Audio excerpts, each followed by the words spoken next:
리박스쿨을 운영한 단체가 늘봄학교 강사뿐만 아니라 고교 학점제 강사도 양성화를 했다는 사실이 드러났습니다. 고교 학점제는 학생의 진로와 적성에 따라 교과목을 스스로 선택하고 학점을 취득하여 졸업하는 제도입니다. 학생이 자신만의 시간표를 만들어서 교실을 돌아다니며 수업을 듣고 3년 동안 192학점 이상을 취득하면 졸업이 인정되는 제도입니다. 고교 학점제는 올해부터 본격적으로 시행되어 현재 고등학교 1학년 학생들은 고교 학점제에 따른 평가 결과로 대학에 진학하게 됩니다. 즉 이번 학기가 고교 학점제를 본격적으로 시행하는 첫 학기인데요. 첫 학기부터 폐지하라는 말이 나올 정도로 문제가 많은 상태입니다. 왜냐하면 고교 학점제의 원래 취지는 학생의 진로와 적성에 맞는 교육을 실현하려는 것이지만 실상은 입시에 유리한 과목 쏠림과 과도한 사교육 의존, 교사의 업무 과중 등으로 이어지고 있기 때문입니다. 학생들은 적성보다는 내신의 유불리로 과목을 고르고 부모들은 불안하니까 컨설팅을 받으러 다니고 있는 실정입니다.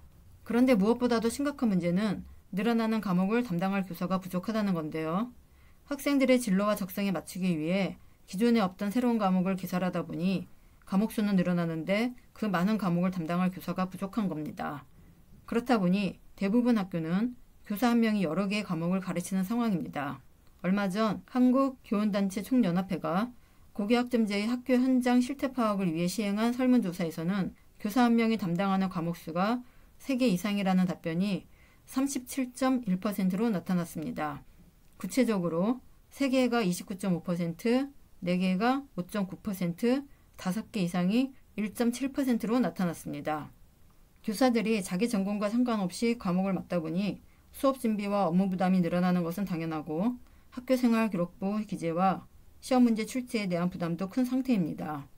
과목의 전문성이 떨어질 수밖에 없고 그만큼 학생들의 만족도도 낮을 수밖에 없습니다.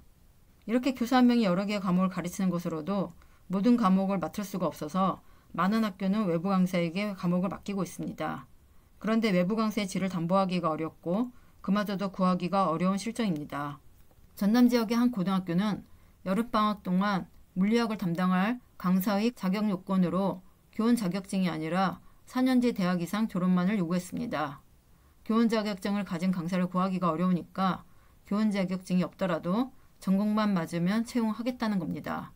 과목을 개설해야 하는 상황에서 어쩔 수 없는 선택이라고는 하지만 교육의 질이 심히 우려되는 상태입니다.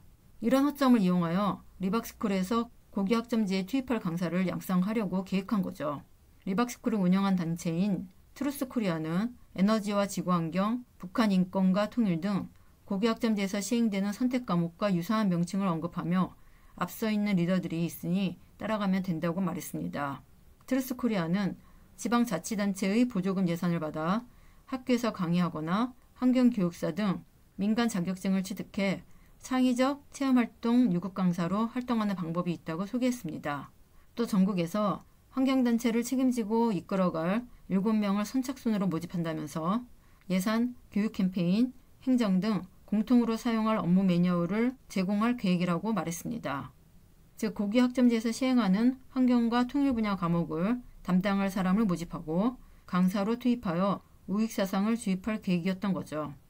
이번에 리박스쿨의 정체가 드러나지 않았다면 트루스코리아에서 투입한 강사가 환경과 통일 분야 과목을 담당하면서 고등학생들에게 우익사상이 전파될 뻔했던 겁니다. 생각만 해도 끔찍한 일인데요. 이런 일이 발생하게 된 근본적 이유는 학교가 감당할 수 없는 수업을 무리하게 진행하면서 부족한 교사를 외부에서 충당하려고 시도했기 때문입니다. 늘봄학교나 고교학점제 모두 준비 안 된 상태에서 정책을 밀어붙이다 보니 정책을 수행하는 현장에서 급한 불을 끄기 위한 수단으로 외부 강사를 채용하는 거죠. 외부 강사의 문제점은 강사의 질을 담보할 수 없다는 건데요. 그래서 리박스쿨은 강사가 적법한 절차에 따라 자격증을 갖춘 것처럼 꾸미는 짓도 감행했습니다. 현재 리박스쿨은 민간 자격증을 늘봄 강사 자격증인 것처럼 거짓 과장 광고한 혐의로 수사받고 있습니다. 교육부 점검 결과 리박스쿨은 창의체험 활동 지도사 자격을 초등 방과 후 늘봄 강사 자격증, 교육부 인가 자격증 수요 등의 문구로 거짓 과장 광고를 한 것으로 드러났습니다. 또 창의체험 활동 지도사 광고 시 자격 등록 기관과 등록번호 등 표시 의무를 준수하지 않은 것으로 나타났습니다. 교육부는 자격기본법에 따라 거짓 과장 광고, 표시 의무 미준수 혐의로 기관 대표를 경찰에 수사 의뢰하였습니다. 사실 일반인은 명칭만 보고는 자격증의 진위를 파악하기 어려우니까 속을 수밖에 없습니다. 지금도 온갖 종류의 자격증이 마치 교육부에서 인가하는 정식 자격증인 것처럼 허위 광고하는 사례가 많습니다. 그것도 인터넷으로 아주 쉽고 아주 싸게 취득할 수 있다고 광고하기 때문에 대부분 사람은 속을 수밖에 없죠. 이런 심리를 이용하여 리박스쿨은 자격증 광고를 하고 사람들을 모은 겁니다. 리박스쿨이 어디까지 손을 뻗쳤는지는 앞으로도 더 많이 밝혀지겠지만 이런 문제가 발생하지 않으려면 근본적으로 교육부가 정책 추진 방식을 바꿔야 합니다. 다시 말해 교육부는 현장 상황을 고려하지 않고 무조건 밀어붙이기식으로 이를 추진해서는 안 됩니다. 이번 정권에서는 교육부의 일 처리 방식이 바뀌기를 기대합니다.